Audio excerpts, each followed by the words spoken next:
Corona virus के फिर से बढ़ते खौफ के बीच सऊदी अरब नियमों के उल्लंघन को लेकर बेहद सख्त हो गया है। सरकार ने साफ तौर पर चेतावनी दी है कि यात्रा प्रतिबंधों का उल्लंघन करने वालों पर भारी भरकम जुर्माना लगाया जाएगा। दरअसल इससे पहले सरकार ने नियमों का पालन नहीं करने वालों पर 3 साल का ट्रैवल बैन लगाने का बड़ा ऐलान किया था और सऊदी अरब ने यात्रा नियमों का उल्लंघन करने वालों पर 1 करोड़ का जुर्माना भरने का बड़ा ऐलान किया है। जम्मू के सांबा जिले में एक बार फिर से ड्रोन देखे गए हैं। सोमवार देर रात सांबा में अलग अलग 3 जगहों पर ये ड्रोन देखे गए। सेना को संदिग्ध ड्रोन गतिविधियों की सूचना दी गई, जिसके बाद सभी पुलिस चौकियों और नाकों पर अलर्ट जारी किया गया। इससे पहले सांबा में ही 4 जगहों पर ड्रोन नजर आए थे। लगातार दिख रहे ड्रोन ने सरकार और सेना की चिंता बढ़ा दी है। संसद के मॉनसून सत्र में लगातार हंगामा देखने को मिल रहा है। पेगासस जासूसी मामले पर सरकार और विपक्ष के बीच गतिरोध बना हुआ है। अब कांग्रेस सांसद राहुल गांधी समेत विपक्ष के कई नेता साइकिल पर सवार होकर संसद तक पहुंचे। दरअसल विपक्षी एकता को मजबूती देने के लिए राहुल गांधी ने सियासी दलों को नाश्ते पर बुलाया था।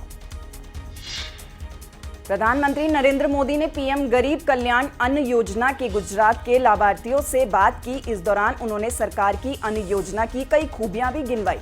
प्रधानमंत्री ने कहा कि इस योजना के तहत मिलने वाले राशन से महामारी के दौरान गरीबों को काफी मदद मिली है। ये योजना 1 साल से चल रही है और सरकार की यही कोशिश है कि कोई भी गरीब भूखा ना रहे। प्रधानमंत्री ने ये भी कहा कि अब गरीब को लगता है कि कुछ भी हो जाए, देश उनके साथ है।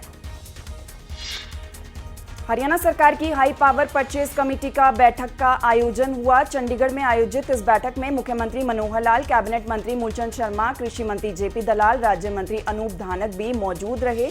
बैठक के बाद मुख्यमंत्री मनोहर लाल मीडिया से मुखातिब हुए और बैठक के बारे में जानकारी दी।